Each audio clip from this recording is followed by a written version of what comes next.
we will read in the gospel text of today Zacchaeus' encounter with Jesus. And by the end of this text, we realize that Zacchaeus has been transformed.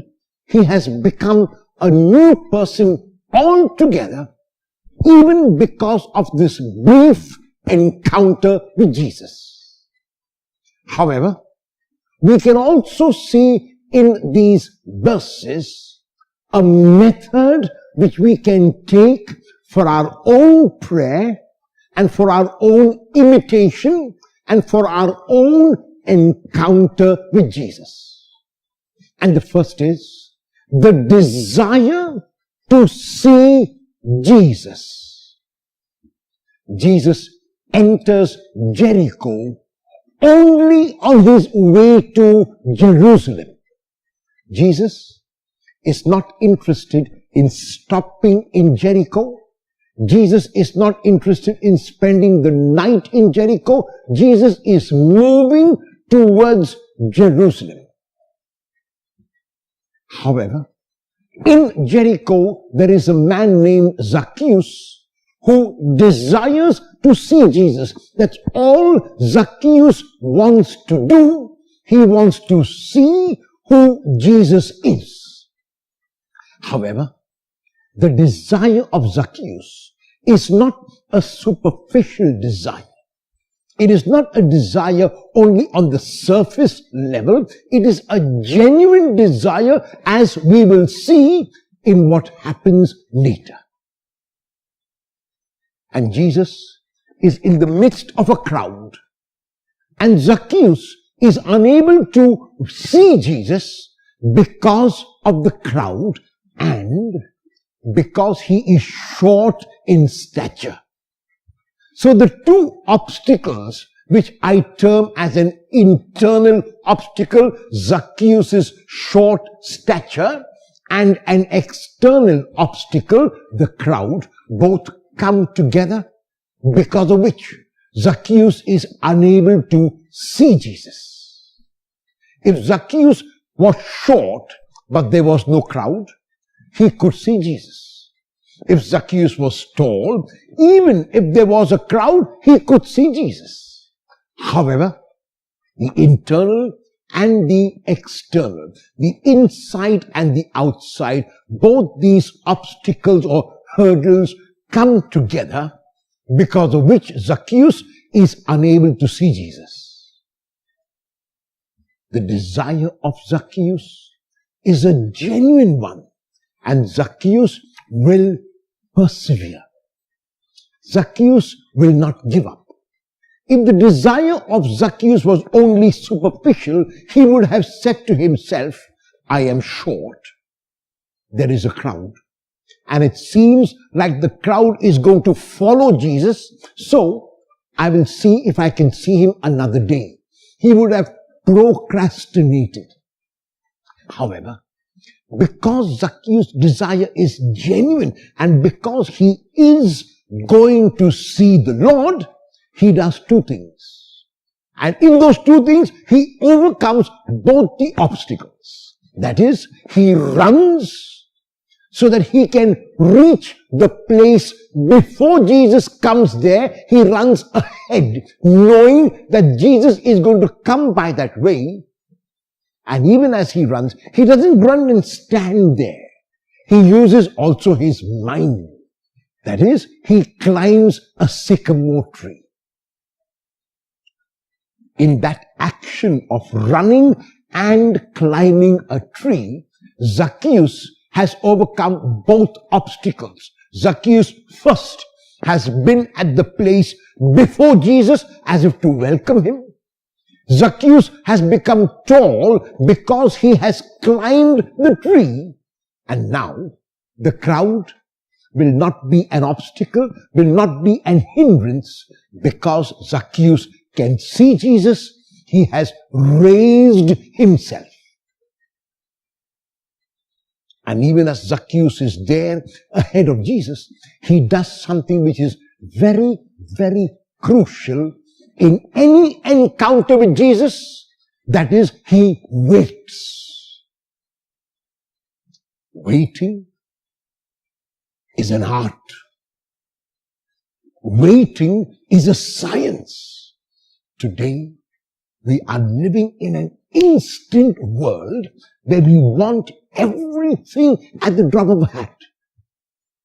We are living in a world where we are moving from one thing to the next and the next and the next without any thought about what we are really doing. As the blind poet Milton says so beautifully in his poem on blindness, they also serve who only stand and wait. They also serve who only stand and wait. And so Zacchaeus waits. He knows that the Lord will come. It is not Zacchaeus who decides when the Lord will come. The Lord will decide when he will come, but Zacchaeus knows that the Lord will come, and that is why he waits, and waits actively. And as soon as the Lord comes, he recognizes and realizes who is on the tree. The Lord knows all that there is to know, and the moment the Lord sees him, the Lord invites himself to Zacchaeus' house. Come down, Zacchaeus. I must stay in your home today. Today. Because for Zacchaeus, there was only today. There was no tomorrow. There was no procrastination. And so the Lord has seen this genuine desire. The Lord has recognized this genuine desire and invites himself to the house of Zacchaeus. Zacchaeus, come down. I must stay in your house today. And Zacchaeus listens before speaking. He's not anxious to tell the Lord something. He's not anxious to invite the Lord. He's not anxious to share with the Lord. He is anxious to hear what the Lord is saying to him. And even as Zacchaeus hears the Lord, he hears the Lord both with the ears of his head, but also and more importantly with the ears of his heart. If Zacchaeus had only heard the Lord with the ears of his head, he would have come down and said, Lord, you are welcome to my house. He would even have said, Lord, I'm going to prepare a feast for you. He would even have gone further and said, Lord, not only you, but your disciples and the whole town is invited for a feast.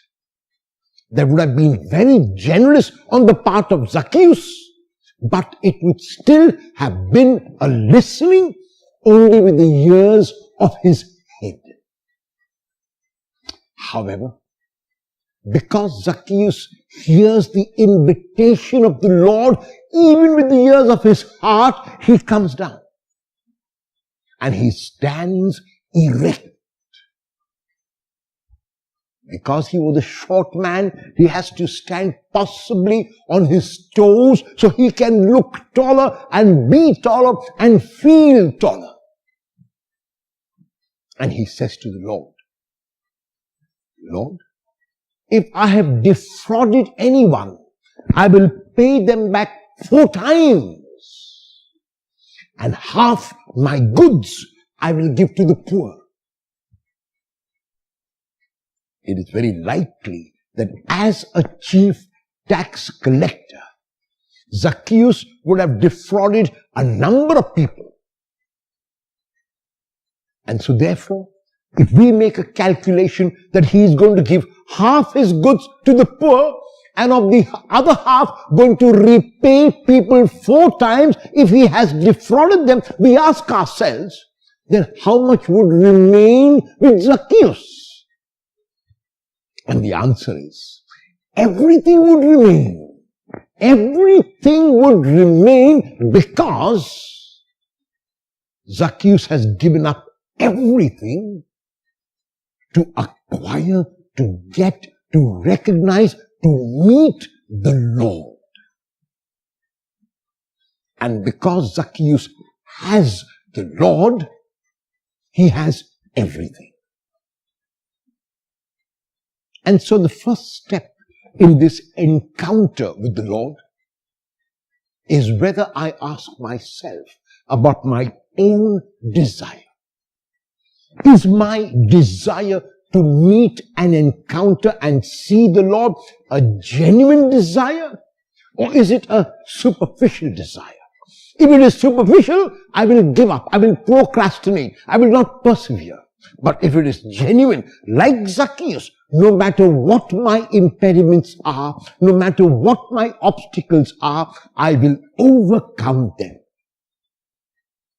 I will overcome them by using my mind and my heart, by using every fiber of my being. And then I will wait.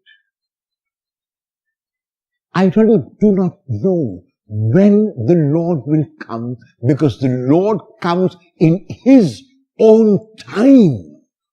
But this much I know, that because my desire is genuine, because my desire is real and not superficial, the Lord will come.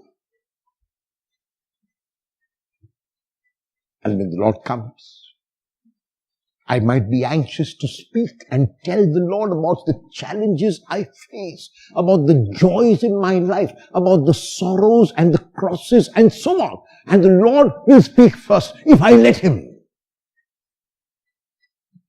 Zacchaeus let the Lord speak first, and the Lord spoke. And the Lord will invite Himself to your home. And because you will listen to the Lord, not only with the ears of your head, but also with the ears of your heart, because you will see the Lord not only with the eyes of your head, but also with the eyes of your heart, the response that you give to the Lord will surprise even you. If Zacchaeus was told before he met the Lord that he would make restitution fourfold and give half of his goods to the poor, he would never have believed it himself.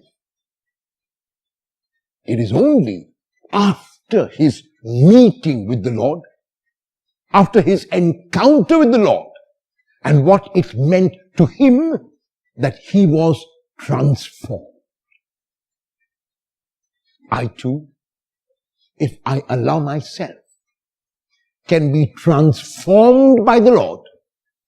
I can become like Zacchaeus, a new person. Am I willing to let the Lord transform me today?